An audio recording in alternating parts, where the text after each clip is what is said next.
Esta noche quisiera hablarles, hermanos, de una palabra que dice: Dios es soberano.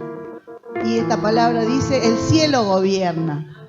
¿Qué podemos hacer nosotros ante cualquier circunstancia? Cuando ya la preocupación no hace nada más que robarte el sueño y la fuerza, tenés que arrodillarte y decirle: Señor, tú eres soberano. El cielo gobierna en mi vida, porque no soy mía, soy de Él.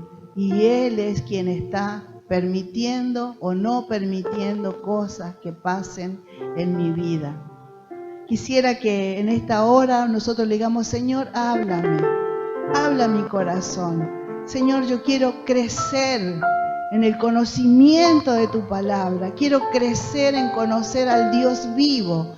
Dice la Biblia que Él tiene atributos. Dicen que Él es amor, Él es misericordioso, amoroso, omnisciente, omnipresente, está en todos lados. Él es soberano, Él es altísimo, Dios verdadero, el único Dios, el Dios vivo. Dice la palabra: dura cosa es caer en las manos del Dios vivo.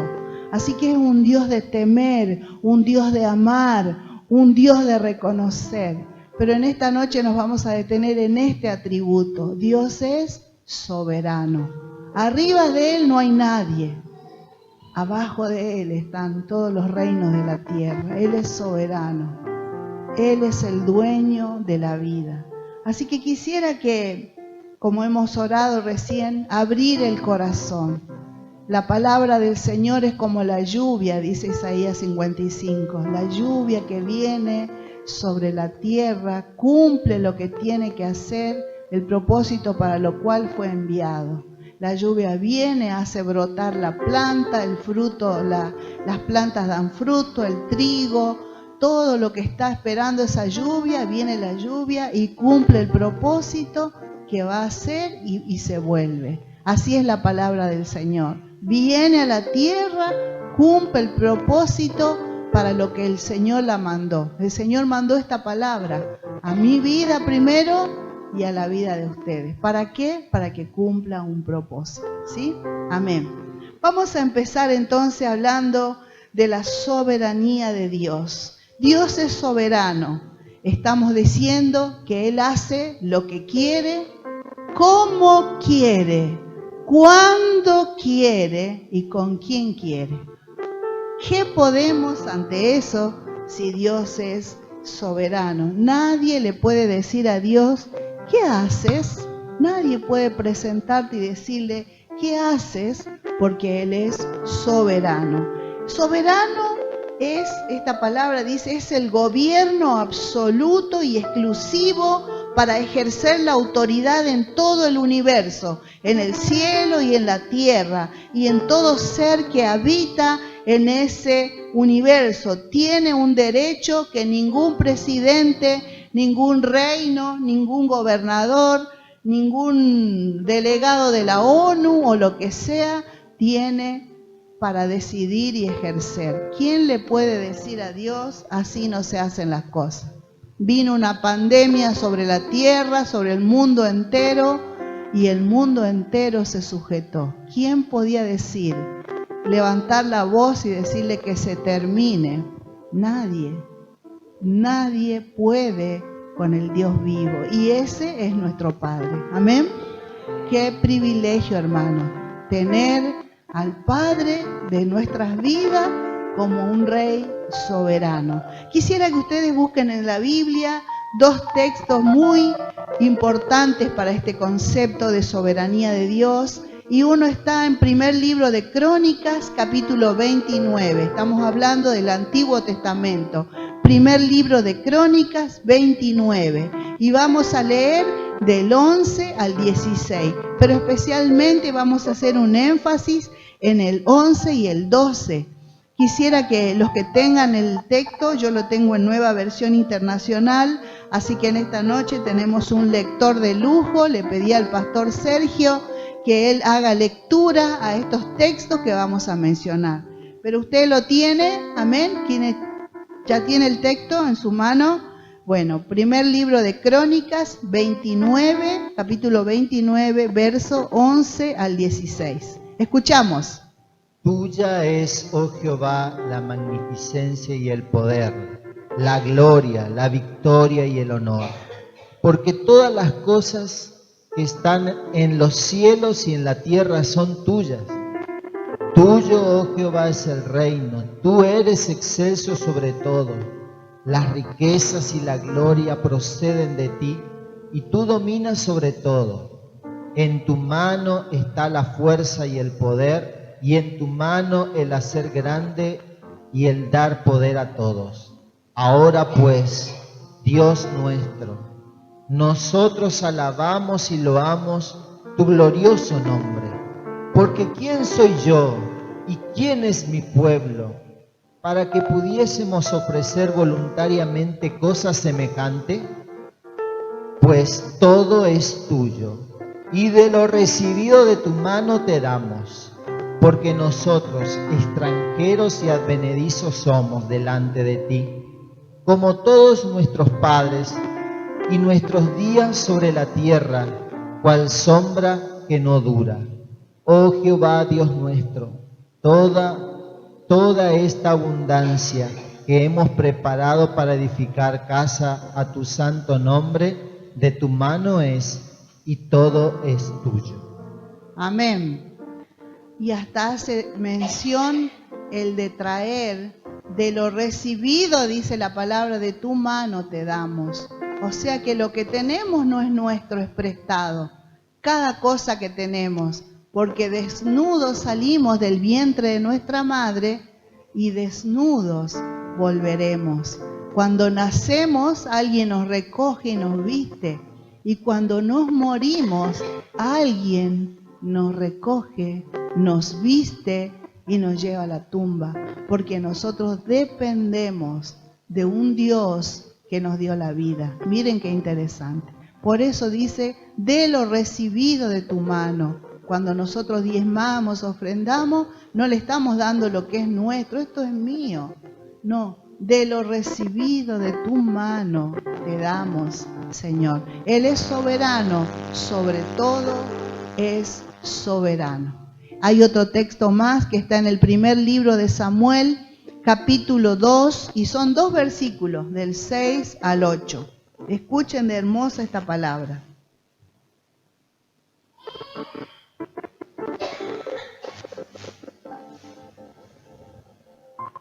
¿Sí? ¿Podemos? Bien.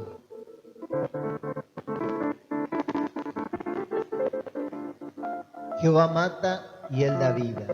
Él hace descender al Seol y hace subir. Jehová empobrece y él enriquece. Abate y enaltece. Él levanta del polvo al pobre y del muladar exalta al menesteroso, para hacerle sentarse con príncipes y heredar un sitio de honor. Porque de Jehová son las columnas de la tierra, y él afirmó sobre ellas el mundo. De Jehová son las columnas de la tierra. Si él no tuviera esas columnas, cae la tierra al vacío. Sabemos que es un globo terráqueo, que es sostenido por la nada. ¿Quién es el sustentador del mundo? Jehová de los ejércitos, es su nombre, nuestro Dios y Salvador. Miren qué interesante en esta versión. Miren, en esta versión está una forma más clara de entender. Del 6 al 8 dice, del Señor vienen la muerte y la vida. Él nos hace bajar al sepulcro, pero también nos levanta, con la promesa de vida eterna. El Señor da la riqueza y la pobreza, humilla, pero también enaltece. Levanta del polvo al desvalido y saca del basurero al pobre para sentarlo en medio de príncipes y darle un trono esplendoroso. Al pobre del basurero, de ahí nos sacó el Señor y nos dio un lugar de honor. ¿Cuál es nuestro lugar de honor? Hijo de Dios. ¿Quién soy yo?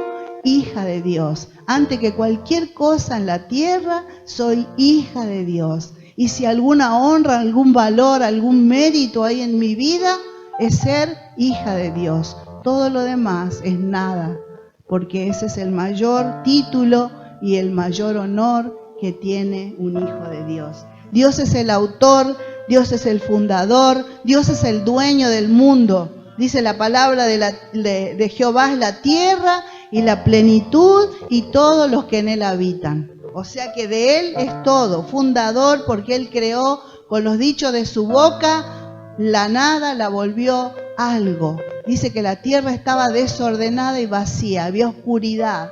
Y él con su palabra fundó los mares, los cielos, los animales, la tierra, hizo al hombre. O sea que él es autor, fundador y dueño de nosotros. Es el Señor, el único Dios verdadero. El Salmo 139 nos habla de que nosotros estábamos, cuando éramos embrión, el Señor vio nuestra vida. Desde ahí nos eligió.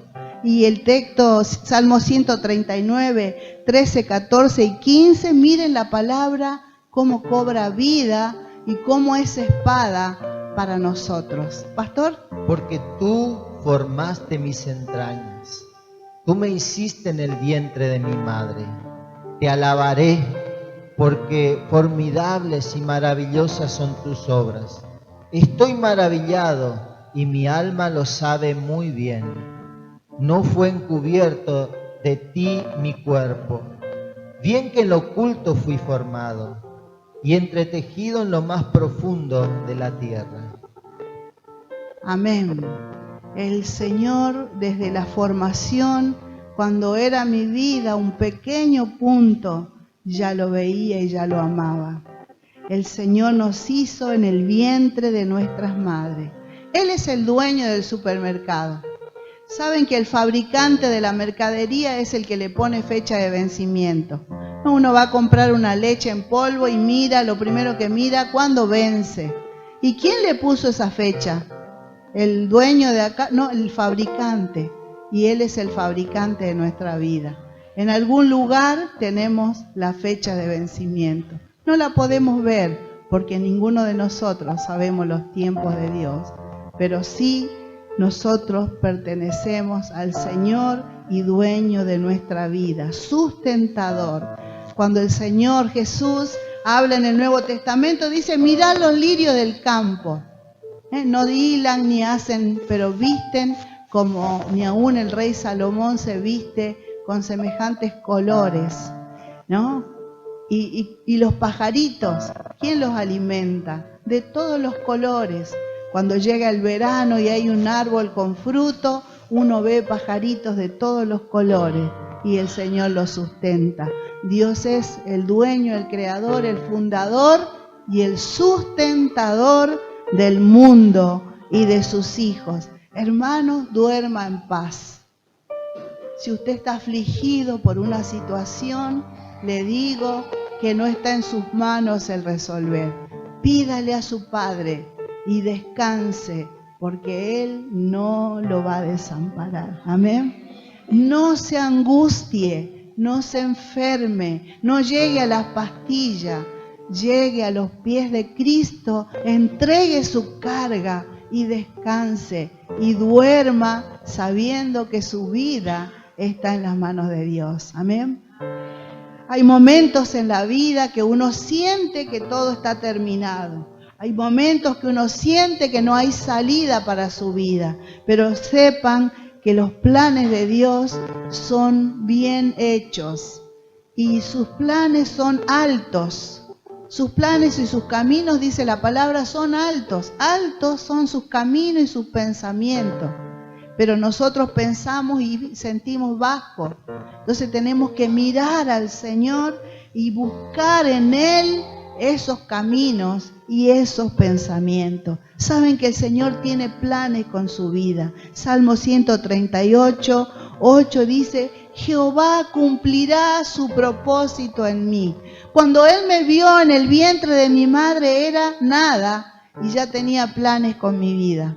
Y uno a veces dice, ¿por qué me pasa esto? ¿Por qué me pasa aquello? ¿Saben por qué? Porque dice Romanos 8:28 que a los que aman a Dios todas las cosas le ayudan a bien. Y entonces esto que me está pasando, Señor, no me ayuda bien.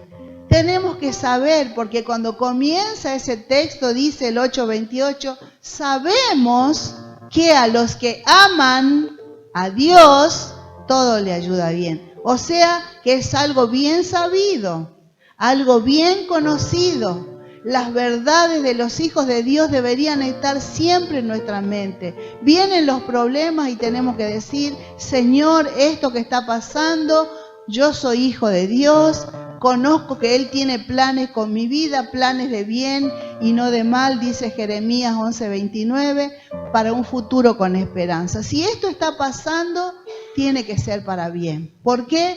Porque así dice la palabra. A los que aman a Dios, todas las cosas, todo. ¿Qué?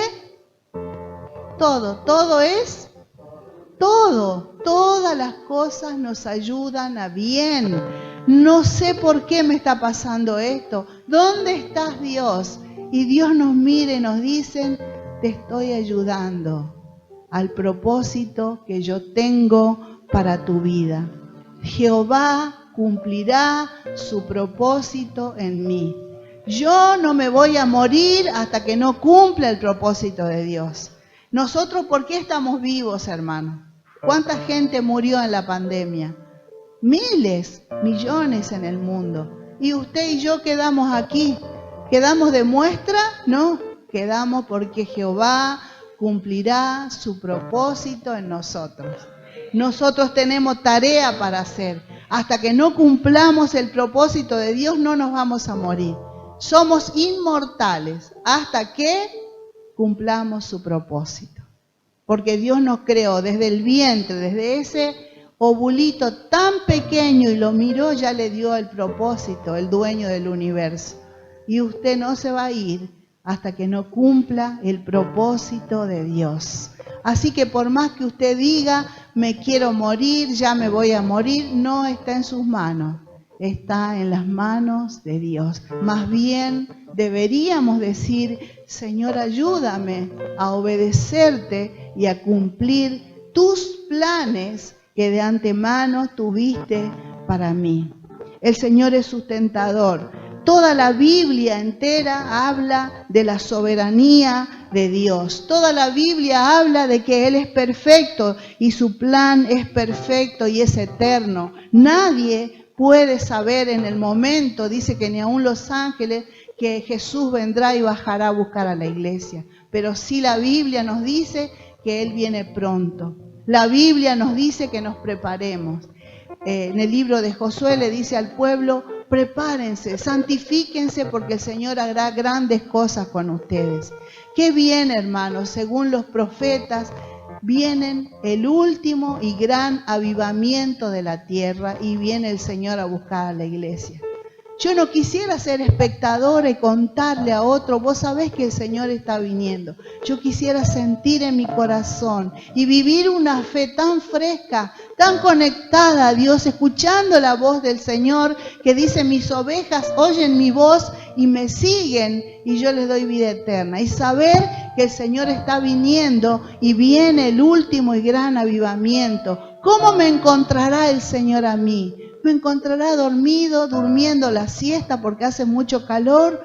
¿O me encontrará encendido y expectante diciendo, el Señor cumplirá su propósito en mí? El Señor sabe lo que hace. Dios es soberano. Yo confío en Él. Mi fe me permite esperar en mi Dios, confiar en mi Dios, caminar en obediencia, creer en Dios, crecer y saber que Él me tiene en la palma de su mano.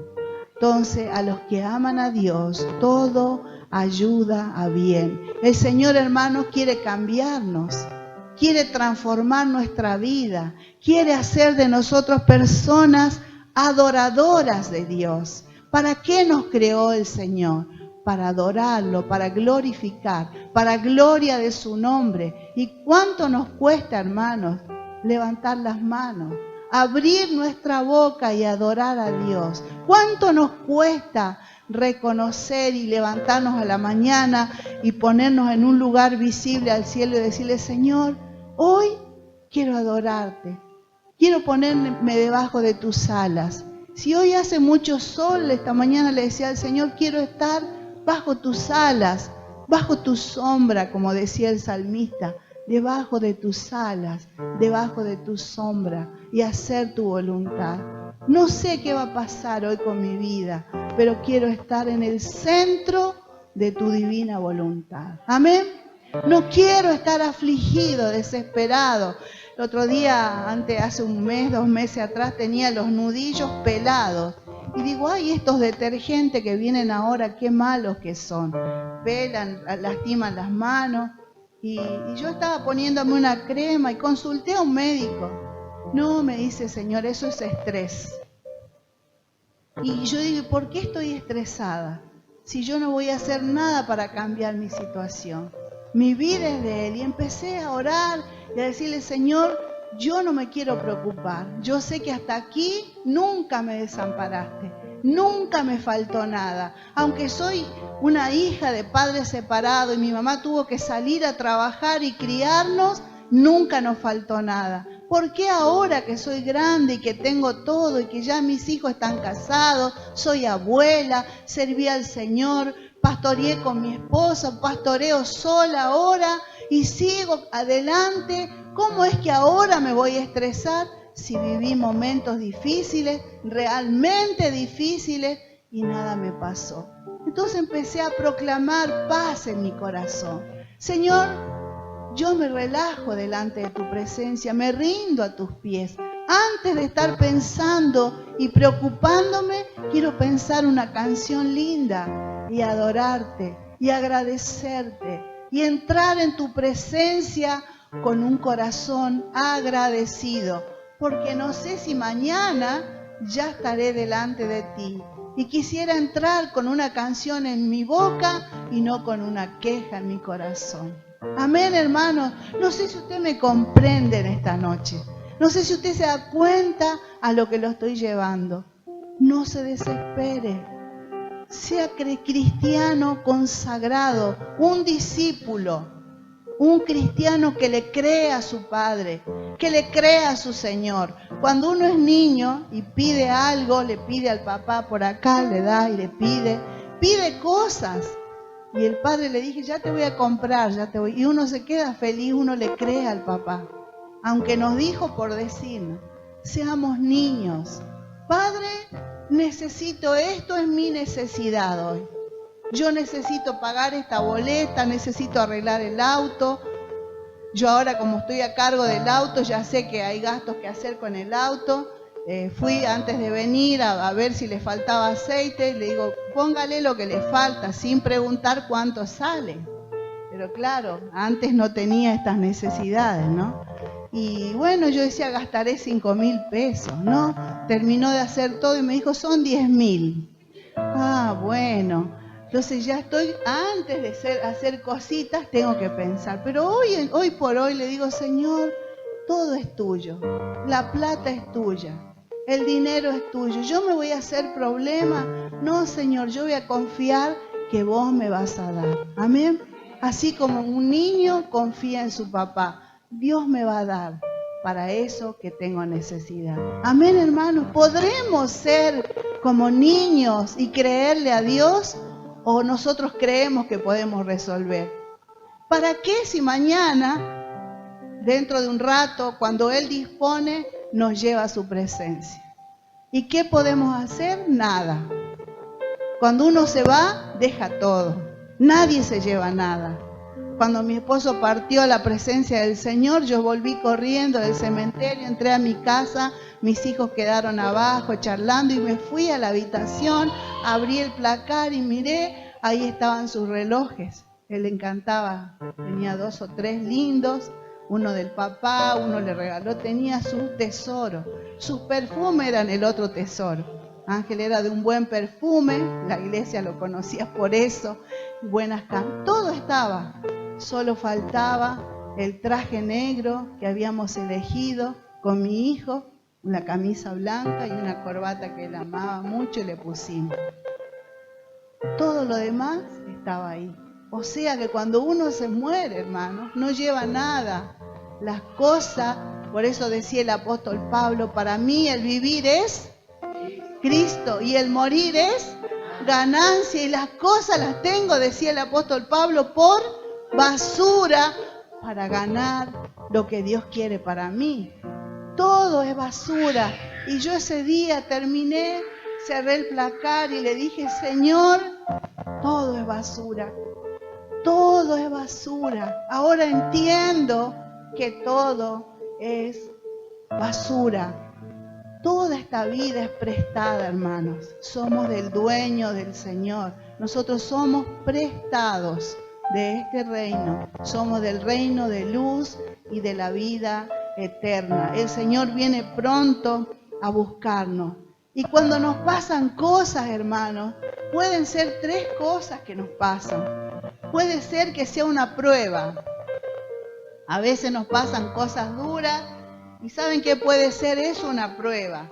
Miren, cuando Abraham, en Génesis capítulo 22, Abraham tenía su único hijo, Isaac, que lo tuvo de viejo, ya era viejo, era grande y le pedía el hijo y le pedía, y ya cuando parecía que no iba a venir más, llegó el hijo, y bueno, pasado el tiempo, dice Dios, capítulo 22, verso 1, dice, pasado el tiempo, Dios puso a prueba a Abraham y le dijo, dame tu hijo.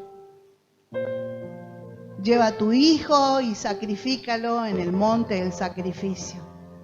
Ahí capítulo 22, si usted lo quiere leer bien la historia en su casa para no tomar mucho tiempo, esta era una prueba, porque ahí dice que lo llama a Abraham y lo prueba. Dame a tu hijo. Tanto esperó, tantos años esperó y ahora él viene y le dice, dame a tu hijo. Entonces no le discutió al Señor, lo agarra al niñito de su mano, agarra el cuchillo, la leña para el sacrificio y los empleados le dicen a él, Señor, porque era un señor, Abraham era un señor, tenía siervos, sirvientes, le dice Señor y para llevar, ¿no?, el ternero, el cordero, lo que iban a sacrificar. Y no, él sale calladito y lo lleva a su hijo, seguro que esa noche no durmió, y al alba salió con su hijo de la mano al monte Moria, ahí era donde tenía que ir al sacrificio. Y lo lleva al niñito y el niñito le dice, papá, ¿y dónde está el cordero? Y le dice, Jehová se proveerá. Este relato está en capítulo 22 de Génesis. Jehová se proveerá. Y iba con él y llegan allá, arma el altar, pone la leña y lo ata al niño arriba de la leña. Y el niñito lo miraría preguntando, ¿qué está pasando? Y en llegado el momento, Abraham levanta la mano. Y cuando levanta la mano, el Señor lo sostiene. Y le dice, detente, Abraham, porque ahora sé que temes a Dios. Miren esa prueba. Por eso a veces las cosas que nos pasan son pruebas. Pero el Señor quiere ver hasta dónde somos capaces de abrirnos delante de Él. Detente, detente, Abraham. Y dice que miró hacia el costado y en un zarzal de espinos había agarrado de sus cuernos un cordero para el sacrificio. Miren, hermano, a veces las situaciones que vivimos son pruebas. Otras veces son procesos. José, ¿se acuerdan la historia de José? En capítulo 3, verso 9, habla del propósito de José. José fue llevado, vendido por sus hermanos, llevado entre los egipcios a ser esclavo.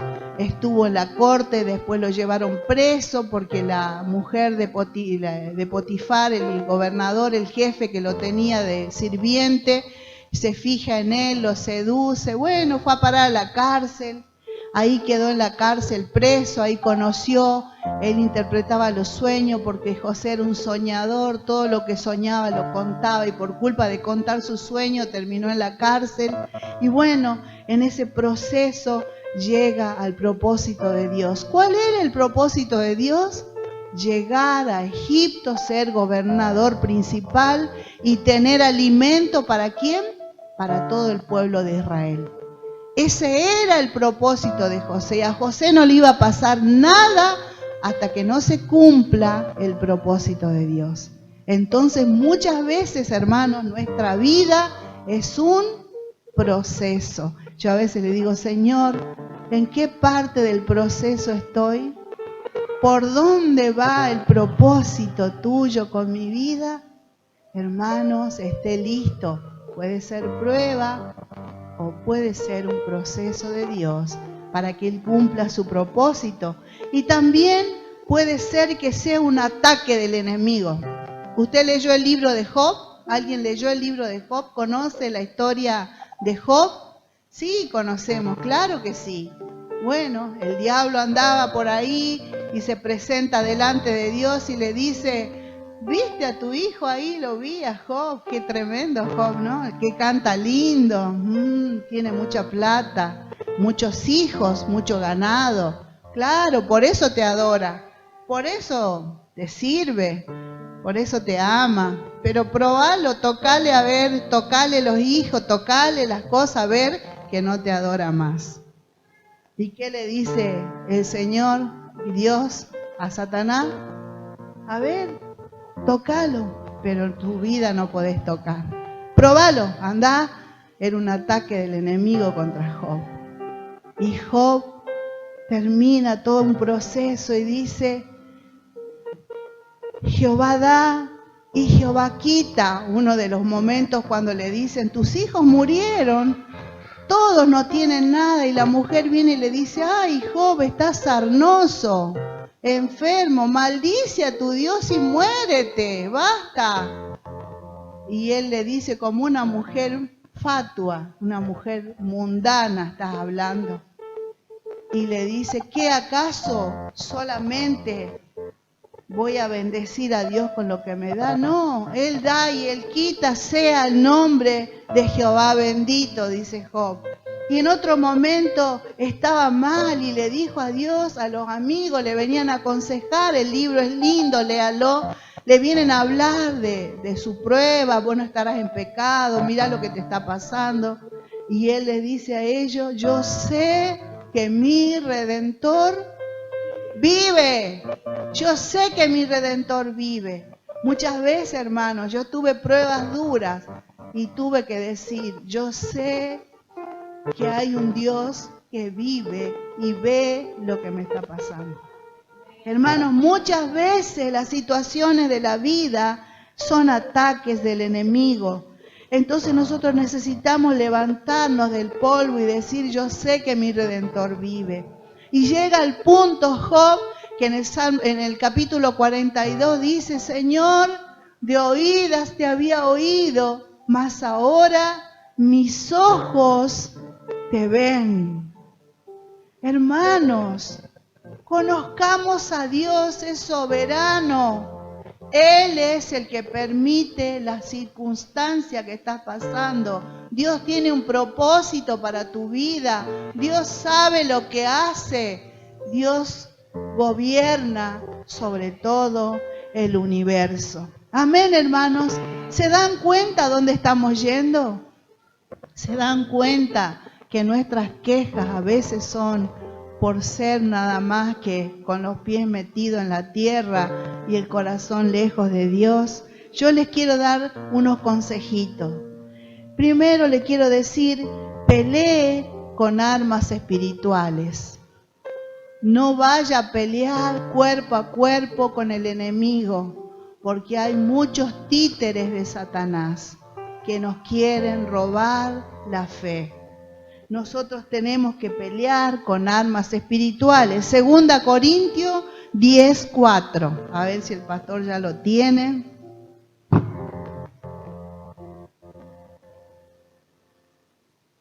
Conocido para algunos. A ver, que alguno lo debe saber. 2 Corintios 10:4.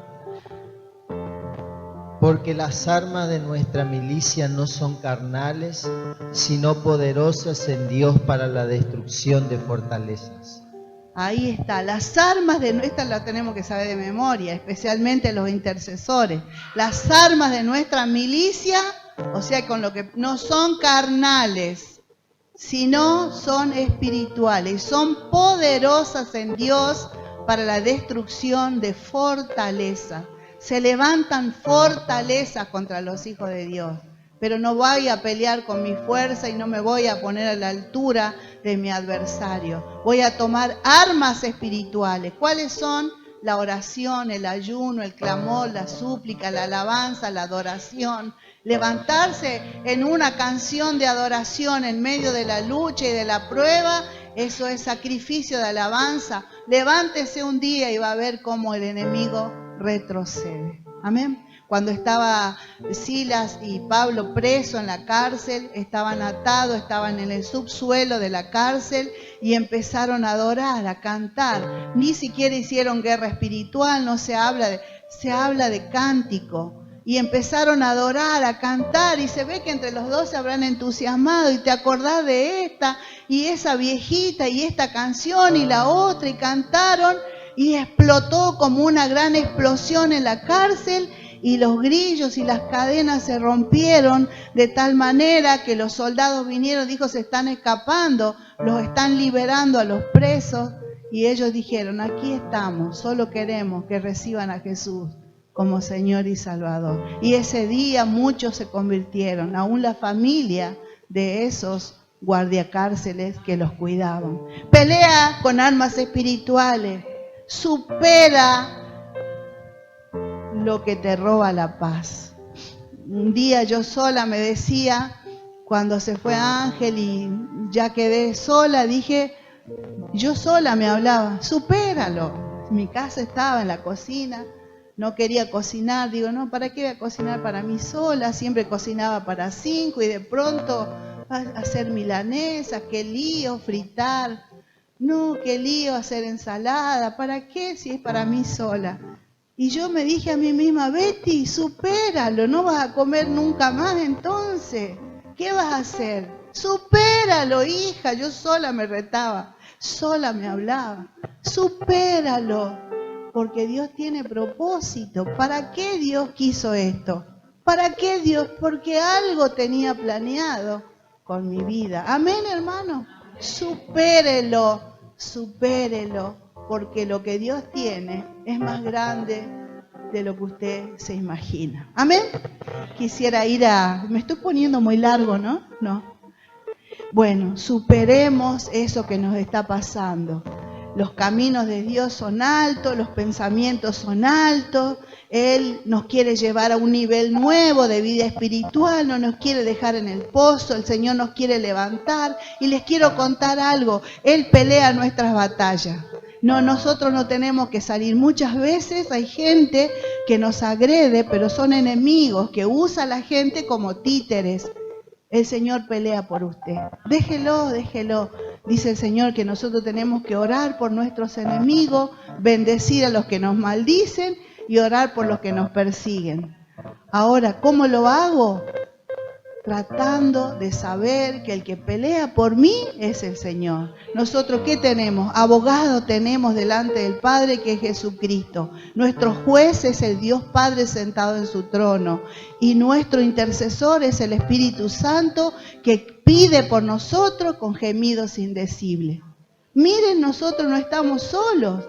Supérelo, levántese, levante al nuevo nivel de vida espiritual. Y tiene que ir a las alturas. Dice que el águila, cuando el cuervo lo agarra del cuello, quiere atacarlo, o la serpiente que agarró en su pico lo muerde, entonces el águila sube a las alturas de las montañas más altas y ahí no aguanta la serpiente ni ningún ave, ningún bicho que lo ataque, y caen porque no soportan la altura. Nosotros tenemos que, cuando viene el enemigo, vamos a las alturas espirituales. Váyase a orar, váyase a adorar, váyase al Señor y elévese y no pelee, que el Señor pelea por usted. Amén. Allá en las alturas la serpiente no sobrevive y ningún ave de rapiña vive en las alturas que el águila vive. Usted es un águila, no es una gallina. No estoy hablando de partidos ni de equipos. Usted es un águila. Amén. Amén. El Señor no retrasa los procesos, sino somos nosotros los que retrasamos los procesos. Cuando José estaba preso, le adivinó el sueño al panadero y al copero. Al panadero le dijo, mirá, lo que soñaste significa que cuando salís de la cárcel no vas a vivir mucho más. Y así fue el panadero. Después busque la historia, capítulo 3 de Génesis. Después, no, esto estamos hablando de capítulo 3, sí, 36 de Génesis. Entonces le dice al copero, mirá, el sueño tuyo significa que te van a restituir a tu puesto y vas a volver y vas a trabajar de nuevo de copero del rey. Y así fue tal como le interpretó. Y le dijo, y cuando estés con el rey, decile de mí, hablale de mí. Y sale el copero y el copero se olvidó del que le adivinó el sueño, fue y siguió su vida. Pero como Dios no se olvida, un día el copero le habló al rey porque el rey tenía un sueño que nadie podía interpretar. ¿Por qué se acordó? Porque era el tiempo de Dios. Mire, hermano, quizá esto que está pasando no llegó el tiempo de la solución del tema. Ya va a llegar el tiempo y la hora de Dios. Y cuando llegó el tiempo, a José lo sacaron en un salto de la cárcel. Le dijo el rey, sáquenlo ya. Y dice que corrieron. ¿Por qué? Porque era el tiempo de Dios. Dios tiene un tiempo, tiene una hora. Todo tiene un tiempo y su hora debajo del sol. Así dice la palabra. Hermano, no se desespere. Hay un tiempo de Dios. Deje que el Señor obre, el Espíritu Santo de Dios obre en su vida. Jesús, cuando empezó su ministerio pastoral, Él fue llevado por el Espíritu Santo al desierto. Mateo capítulo 4, es llevado al desierto Jesús y allí es tentado por el enemigo. Y después sale de ahí listo para enfrentar el ministerio. Si Jesús, que era el Hijo de Dios, que venía con el propósito de morir en la cruz por usted y por mí, fue llevado al desierto, ¿por qué creemos nosotros que nosotros no merecemos este desierto? No, mi hermano, Dios sabe lo que hace. Amén. Necesitamos ir a la casa del alfarero y que Él trabaje con mi vida. Y si la vasija no sirve, hermano, la va a romper y la va a hacer de nuevo, porque Él quiere lo mejor para nosotros. Satanás no quiere lo mejor para su vida. Él vino a robar, a matar y a destruir, pero el Señor vino para darle vida y vida en abundancias. Necesitamos creer que Él es soberano. Necesitamos saber que el Señor es soberano. Y yo quisiera invitar a la iglesia a prometerle al Señor y a obedecerle al Señor, a aceptar sus designios, sus determinaciones, a aceptar, a perdonar, a reconocer que hasta aquí caminamos mal. Queremos ir a lo que Dios tiene, a lo que Dios quiere. Dios sabe lo que hace, mi hermano. Él es soberano. Él quiere que toda rodilla se doble delante de Él y eso sucederá. Necesitamos ir a la presencia, a la gracia de Dios. Todos nosotros debemos conocer que el cielo gobierna. Quisiera que terminemos, pastor, con esa lectura. En Daniel capítulo 4, 25 y 26. Usted lea esos dos textos y yo les voy a contar la historia de Nabucodonosor. Escuchen esto. Me parece que me estoy pasando. Ahí terminamos. Que te echarán de entre los hombres, y con las bestias del campo será tu morada, y con hierba del campo te apacentarán como a los bueyes, y con el rocío del cielo serás bañado. Y 7 tiempos pasarán sobre ti, hasta que conozcas que el Altísimo tiene dominio en el reino de los hombres, y que lo da a quien Él quiere. Al 26. Y en cuanto a la orden de dejar en la tierra la cepa de las raíces del mismo árbol, significa que tu reino te quedará firme luego que reconozcas que el cielo gobierna. Miren cómo termina la lectura. A este rey Nabucodonosor, él se creía mucho.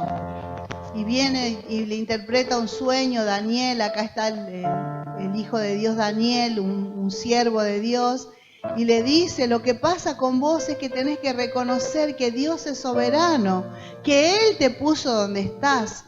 Y si no querés reconocer, te va a pasar esto: 7 temporadas vas a estar viviendo como animal, comiendo pasto, que vas a quedar tirado 7 temporadas, 7 años, si no reconoces que el cielo gobierna. Y bueno, llegó el día que Nabucodonosor sale a sus balcones y mira Babilonia y dice: todo esto he creado con mis manos, todo esto, este reino me pertenece, soy más grande que todo. Y en ese momento cae sobre él la palabra que le dijo Daniel y se transforma en una bestia. Le crecen las uñas, le crece el pelo, se pone loco, come pasto, y 7 temporadas está, 7 años en esa situación, hasta que un momento le cae la ficha, le cae no sé cómo dicen los chicos, dicen, le cae la ficha y se da cuenta que Dios es Dios. Y dice: en este momento reconozco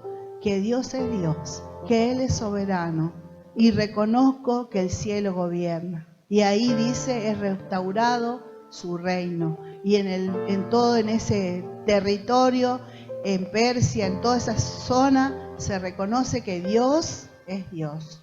¿Sí? El cielo gobierna, hermano. No se crea que donde usted está y lo que tiene es suyo, es de Dios. Cuando usted consiga algo, digo: gracias, Señor. Cuando usted logre algo y mire sus hijos y sus nietos, diga: gracias, Dios. Esto es tuyo. Señor, si yo tengo en qué moverme, tengo trabajo, salud y fuerzas, ¿por qué? Porque Dios es Dios. El cielo gobierna.